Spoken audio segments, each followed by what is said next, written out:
On Fridays, he comes in from his outpost there on Polk Street, the Royal Ground.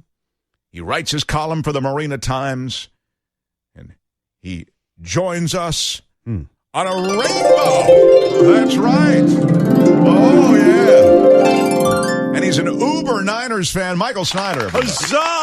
Huzzah, everybody. We're heading into the championship game.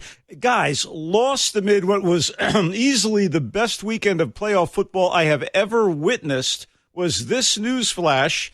Niners triumph over science denier. I thought that was... I see. I get it. Aaron Rodgers. I also came up with I've been watching the team for a while, and, George Kittle is the Niners' Hunter Pence. He's the guy that brings the enthusiasm, brings the joy. And performance. And the performance as well. A noted sportscaster who got his prediction for Sunday's game wrong, I'll say that right here and now, also made an interesting point. These guys love Jimmy Garoppolo.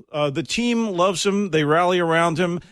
Unbidden this past week, a number of them went on social media and said, Jimmy Garoppolo is the real deal. We love this guy. He's great. And this sportscaster said, yeah, Jimmy is the kind of guy, he's got feel. He's the kind of guy you want to hang with. He spoke to a former Green Bay Packer who said, Aaron Rodgers, the exact opposite of that. The field, you want nothing to do with the guy. Wow. It's interesting. Well, it isn't. I mean, look, I don't think you can take anything away from Aaron Rodgers. He's, insanely talented, one of the best to ever play that position. I mean, he's right up there. But I didn't realize that he doesn't, get. Listen, the Niners played well. That's the reason that Rodgers spent most of the day in the turf. And I think but maybe there is an element after the game of not wanting to hang out with him. It was last thing. You're right. I noticed on Twitter, man, the whole Niners team was saying nice things about Jimmy G. I think they felt him not getting the love from the public. Mark, who do you want to be in the foxhole with? Do you want to be in the foxhole with Aaron Rodgers or with Jimmy Garoppolo? That's the big question here, and they are going to war on Sunday, and hopefully they will triumph at SoFi Stadium, which I hear is going to be invaded by a sea of red and gold. Yeah. Meanwhile, yeah, it's big. Do you want to talk movies or do you just want to talk football? No, let's talk about movies. Okay, thank you. All right.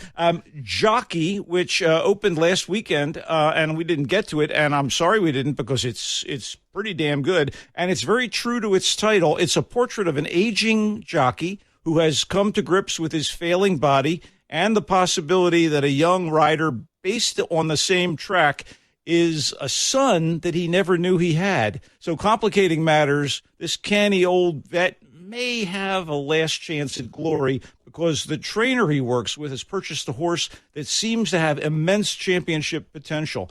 Clifton Collins Jr., who you may know from a bunch of character roles, is the titular jockey, and it may be the best performance of his career to date. You kind of recognize the guy from all sorts of movies and TV shows where he plays character roles that range from tough guys to creeps to working-class strivers to losers. Name? Clifton Collins Jr. Okay.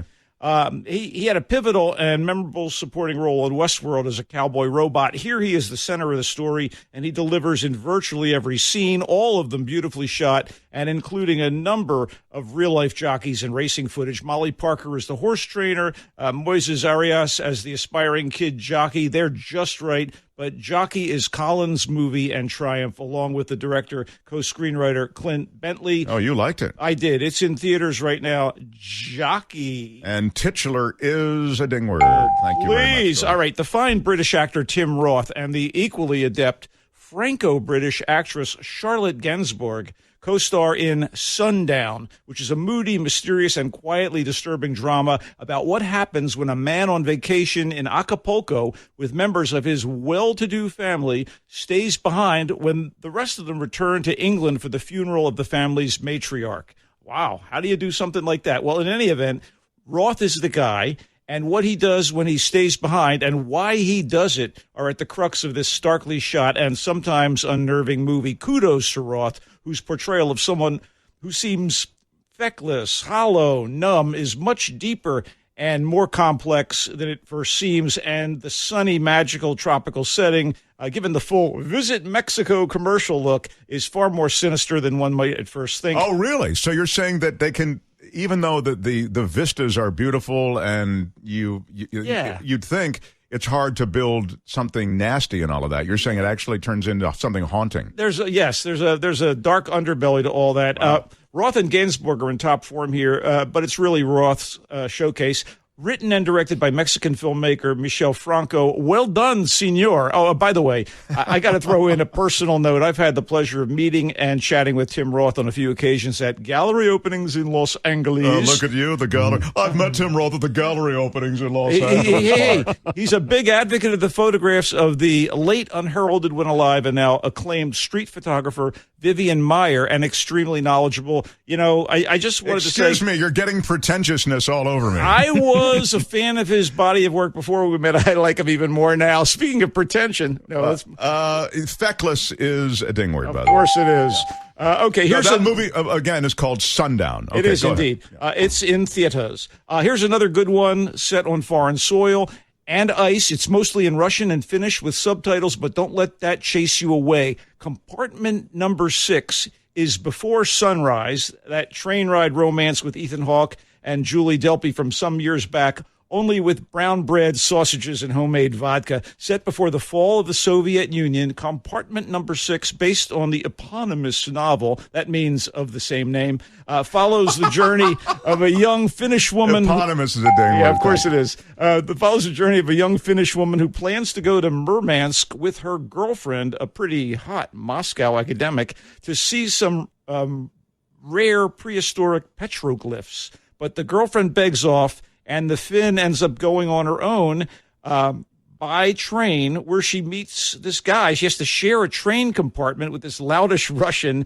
who is already half drunk when she first encounters him on the train. It's oil and water, or maybe borscht and lutefisk, although you get the feeling that sooner or later they're going to warm up to one another, even if our Finnish miss has been sleeping with a woman back in Moscow. As rom-coms go, this is an odd one in a very unfamiliar setting for Amerikanskis, and maybe that's why it seems so fresh. The period is cool. The back in the USSR setting notwithstanding, there's even a moment of where they mention balalaikas. You can cue the Beatles song, Chris. No, okay.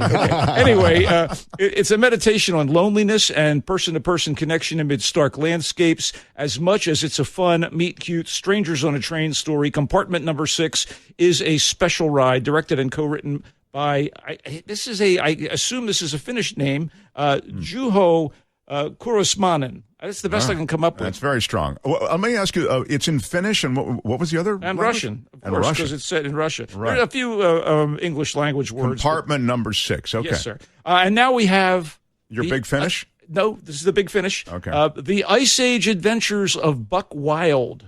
Okay. If I was you, I'd be passing the buck. Okay. This is the latest of the series of... Yeah, all right. The latest of the series of Ice Age animated films that began in 2002 with a decent, occasionally amusing prehistoric era family-skewed adventure featuring the vocal talents of Ray Romano as a downcast woolly mammoth, John Leguizamo as some kind of idiotic but lovable sloth, and Dennis Leary as a snarly but warm-hearted saber-toothed tiger, and continuing for 4 more apparently successful movies that added Queen Latifah as a female woolly mammoth. I guess the Ray Romano love interest there. What? This 6th one must have been an age too far. A pair of stupid possums who were secondary characters in earlier Ice Age movies are front and center. This is the 6th Ice Age movie? Yeah, there have been 5 with Romano, Leary, and Leguizamo, and a couple with Latifah. Anyway, this is the 6th, and apparently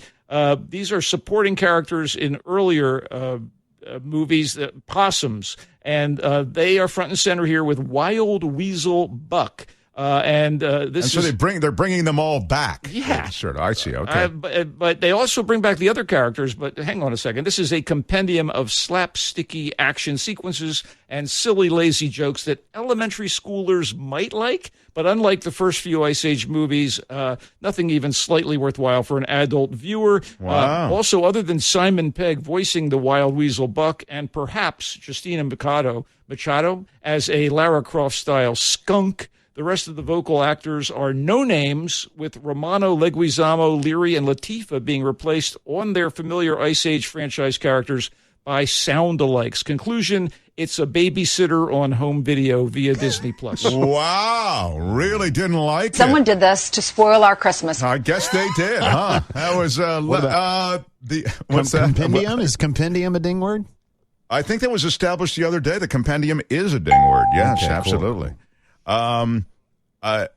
By the way, Brett, I'm going to ask for Brett. The Ice Age Adventures of Buck Wild, is that based on a true story? I don't know. I was wondering about that. It's Yeah, of course it is. loosely based. Okay. We have the fossils to prove it. Jockey is the film that Michael Snyder likes. Big time. Yeah. And where can I see it again? It's called Theaters. Thank you. I think it's going to be available on home video shortly if it isn't already. I know it's in theaters. So. Sundown is the film with Tim Roth, where it's a haunting backdrop there in Haunting vacation to Acapulco. Yes, Visit wonderful Acapulco and risk your life. It's a bad lovely stuff happens, but you liked it. I more or did less. very Yeah, much. Yeah. Okay, so Jockey and Sundown, thumbs up.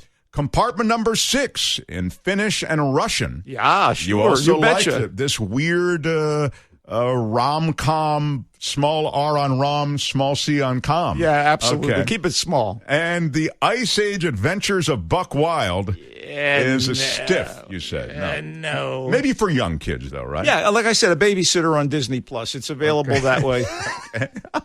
You know, they do this to me all the time. I don't know what the hell they do it for. I don't know why they do it, Case. All right, Michael, make a prediction on the Niners, please. Well, maybe this is pie in the sky, but I'm hoping Niners by 7. I'd love to see them be comfortable enough to go into the final 2 minutes, with a touchdown lead. But let's be honest about this. It's a toss-up. How do you beat the same team 3 times in a row? Yeah. Guess what? The actual statistics say 65% of the time you do. Oh, really? You beat the team 3 times that you play 3 times in the same season. Who knew? Michael Snyder with the stats. Maybe it's 66%. Look, I'm not good at math, okay? Get the foam finger out. It happens on Sunday. You can read him in Marina Times. You can hear him here on Fridays. Bye, Michael. See you, Michael. So long and go Niners.